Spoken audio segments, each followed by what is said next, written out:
নমস্কার বন্ধুরা, ঘরের সাথে ঘরোয়া খাবার চ্যানেলের আমি জয়িতা সবাইকে স্বাগত জানিয়ে শুরু করছি আজকের আমার চটজলদি একটা ডাল রেসিপি। মুগ ডাল দিয়ে করেছি। এখানে আমি এঁচোড়টাকে টুকরো টুকরো করে কেটে নিয়েছি। কেটে নেওয়ার সময় কিন্তু লবণ আর হলুদ জলে মিশিয়ে কেটে রেখে দিয়েছিলাম। এখানে 1 কাপ মতন মুগের ডাল শুকনো খোলায় ভেজে নিচ্ছি। প্রথমে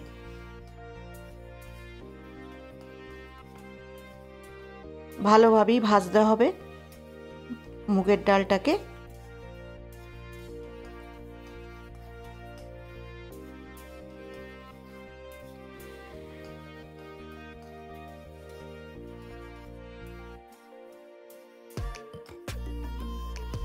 ভাজা হয়ে যাবার পর ডালটাকে ভালো করে ধুয়ে নেব।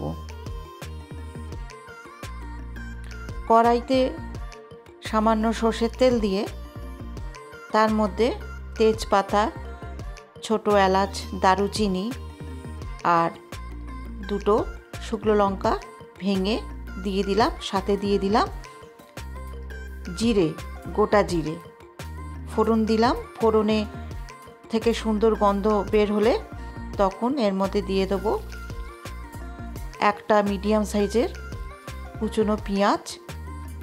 ভালো করে ভেজে নেব পেঁয়াজগুলোকে। খুব লাল লাল করে ভাজার দরকার নেই। ভাজতে ভাজতেই দিয়ে দেবো 1/2 চামচ রসুন বাটা।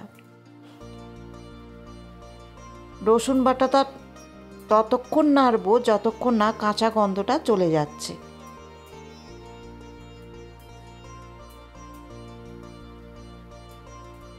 খুব ভালোভাবে রসুনটাকে পেঁয়াজ আর তেলে কষিয়ে নিচ্ছি।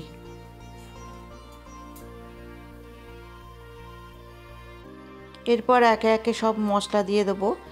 1/2 চামচ আদা বাটা, 1/2 চামচ হলুদ গুঁড়ো, জিরের গুঁড়ো, ধনের গুঁড়ো, লঙ্কার গুঁড়ো। এবার ভালোভাবে মশলাটাকে কষিয়ে নেব। সমস্ত মশলাগুলো কিন্তু 1/2 চামচ করেই আমি দিয়েছি।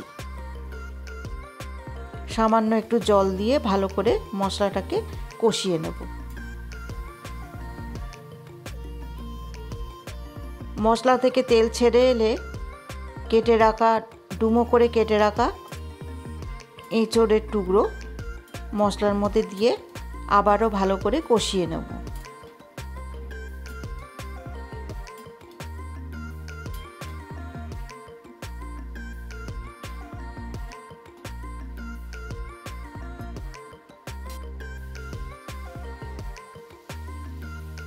অল্প অল্প করে জল ঢালবো আর একটু একটু করে কষিয়ে নেব। তাতে যেহেতু এঁচোড়টা সিদ্ধ করা নয়, ভালোভাবেই কষাতে হবে। কষাও হবে, আবার এঁচোড়টা ভালোভাবে ভাজাও হয়ে যাবে।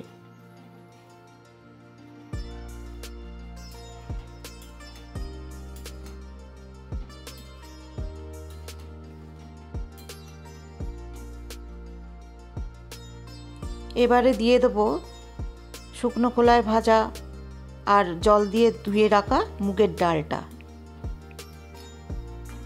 মুগের ডাল দিয়ে ভালোভাবে আবারও একটুখানি কষিয়ে নেব।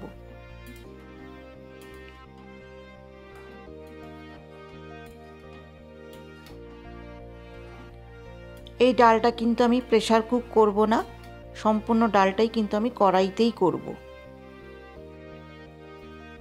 কষতে কষতে পরিমাণ মতো লবণ দিয়ে দিলাম।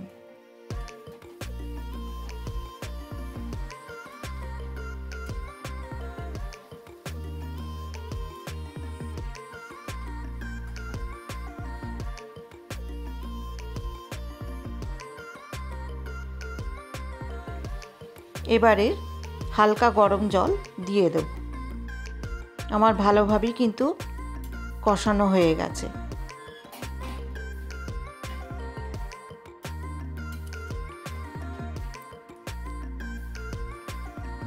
এবার বেশ কিছুক্ষণের জন্য ঢাকা দিয়ে রেখে দেব।